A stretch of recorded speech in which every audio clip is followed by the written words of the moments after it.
मैं सुरेंद्र राठौड़ SSBN श्री श्याम बाल निकेतन नावा से एक बार फिर से आप सबका स्वागत करता हूँ। जैसा कि आप सबको पता है कि इस समय देश के अंदर लॉकडाउन चल रहा है, जिसके तहत शिक्षा विभाग पूरा बंद हो चुका है और हम लोग इस समय अपनी ऑनलाइन क्लासेस चलाकर बच्चों को लाभान्वित कर रहे हैं। हमारे स्कूल की सबसे बढ़िया परंपरा चल रही है कि हम अपनी ऑनलाइन क्लासेस चला रहे हैं, जिससे सभी बच्चों को पूर्ण तरीके से ज्ञान प्राप्त हो रहा है। जैसा कि मैंने अपने सब्जेक्ट राजनीति विज्ञान में आपको पहले टॉपिक में हमने पढ़ाया था संविधान, उसकी विशेषताएं, उसके बाद में प्रस्तावना। उसके मैंने आपको पूरे नोट्स करवा दिए, उसके प्रश्न उत्तर करवा दिए, संपूर्ण जानकारी मैंने उस पार्ट की आपको करवा दी। जब मैं आप इसका टेस्ट लूंगा तब इसके बारे में आपसे मैं पूछ लूंगा। अब हम बात करेंगे हम अपने अगले अध्याय की ओर, जिसका नाम है मूल अधिकार, नीति निर्देशक तत्व और मूल कर्तव्य। इन तीन के बारे में हमें इस पार्ट के अंदर पढ़ना है। मूल अधिकारों के बारे में, नीति निर्देशक तत्वों के बारे में और मूल कर्तव्यों के बारे में कि कौन कैसे हैं, कहाँ है, किस प्रकार से हमें दिए गए हैं, इनमें क्या क्या लिखा गया है, क्या वर्णन किया गया है, क्या सारांश है इनका, इन सब के बारे में इस पार्ट में बताया गया है। तो सबसे पहले हम किसके बारे में पढ़ेंगे? मूल अधिकार के बारे में। क्या नाम है? मूल अधिकार। जी हाँ, मूल अधिकार का मतलब होता है व्यक्ति के सर्वांगीण विकास के लिए, संविधान के द्वारा जो हमें अधिकार प्रदान किए गए थे उन्हीं को मूल अधिकार कहा जाता है। एक बार फिर से परिभाषा सुन लीजिए। व्यक्ति के सर्वांगीण विकास के लिए संविधान के द्वारा जो अधिकार प्रदान किए गए थे उन्हीं को मूल अधिकार कहा जाता है। इनके अंदर राज्य कोई हस्तक्षेप नहीं कर सकते हैं। अर्थात सीधे से अर्थों में से बात कही गई है कि मूल अधिकार व्यक्ति के सर्वांगीण विकास के लिए बनाए गए हैं, जिसके अंदर राज्य कोई भी हस्तक्षेप नहीं कर सकता है। हमें पूर्ण स्वतंत्रता के साथ में अधिकार दिए गए। इसी प्रकार न्यायाधीश सप्रू ने भी कहा था कि मूल अधिकारों का, संविधान के अंदर मूल अधिकारों को मिलाने का यही उद्देश्य था कि व्यक्ति को स्वतंत्रता, समानता और न्याय आदि की सुरक्षा मिल सके। तो न्यायाधीश सप्रू ने भी मूल अधिकार के बारे में यही कहा है कि संविधान के अंदर मूल उद्देश्यों को मिलाने का उद्देश्य यही था कि व्यक्ति को स्वतंत्रता, समानता और न्याय आदि की सुरक्षा मिल सके। तो प्रश्न पूछा जा सकता है, ये नहीं कि बड़े इसमें प्रश्न नहीं बनता। प्रश्न ये बनता है कि न्यायाधीश सप्रू के अनुसार अधिकार क्या है? तो आपको यही परिभाषा देनी है कि न्यायाधीश सप्रू के अनुसार संविधान के अंदर मूल अधिकारों को मिलाने का उद्देश्य यही था कि व्यक्ति की स्वतंत्रता, समानता और न्याय आदि को सुरक्षा मिल सके।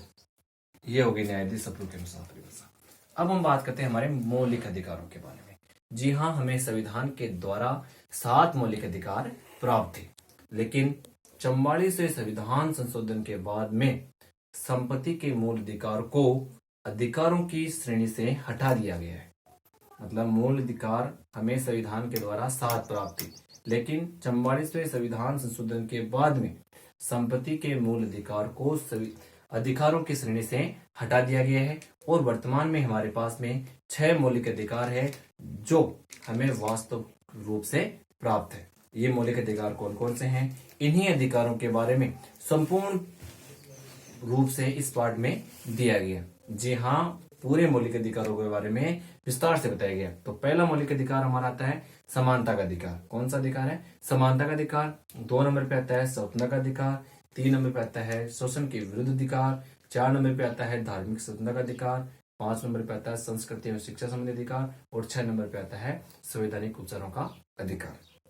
तो 6 अधिकार हमें प्राप्त है। इनके अनुच्छेद भी इसके अंदर वर्णित किए गए हैं। 12 से लेकर 35 तक इनके अनुच्छेदों के बारे में बताया गया है। जो अनुच्छेद इसमें संविधान हटाया गया था वो अनुच्छेद हटाकर ए लगाकर उसको अनुच्छेद को नया बना दिया गया है। तो अब हम इन 6 अधिकारों के अनुच्छेदों को भी याद कर लेते हैं। पहला अधिकार जो हमारा है वो समानता का अधिकार, जिसका अनुच्छेद है 14 से लेकर 18 तक। उसके बाद में स्वतंत्रता का अधिकार 19 से लेकर 22 तक। उसके बाद में शोषण के विरुद्ध अधिकार 23 से लेकर 24 तक। उसके बाद में आता है धार्मिक स्वतंत्रता का अधिकार 25 से लेकर 28 तक। उसके बाद में आता है शिक्षा एवं संस्कृति संबंधी अधिकार 29 और 30 तक। और फिर लास्ट में आता है संवैधानिक उपचारों का अधिकार, जो कि अनुच्छेद है 32। तो ये अधिकार हमें क्रम वाइज प्राप्त है। इसके अलावा एक और विद्वान ने इसकी परिभाषा दी है, जिसका नाम है सब्बाराव। क्या नाम है उसका?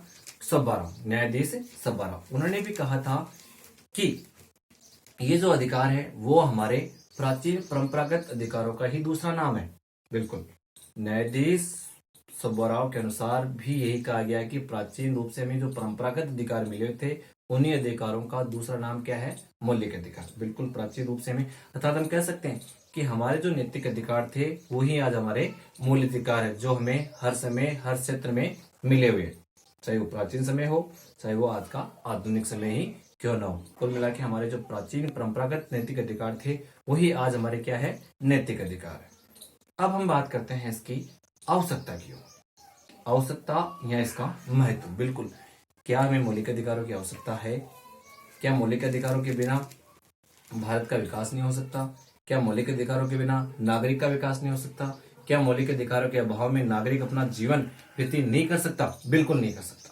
अगर ये क्वेश्चन एग्जामिनर ने किसी भी प्रकार से पूछे क्या मौलिक अधिकारों के अभाव में नागरिक अपना संपूर्ण जीवन व्यतीत कर सकता है या नहीं कर सकता है, इसके बारे में टिप्पणी कीजिए। तो आपको पहले तो ये सारा लिखना है कि इसके अभाव में नहीं कर सकता है। क्यों नहीं कर सकता है? क्योंकि इसकी हमें आवश्यकता है।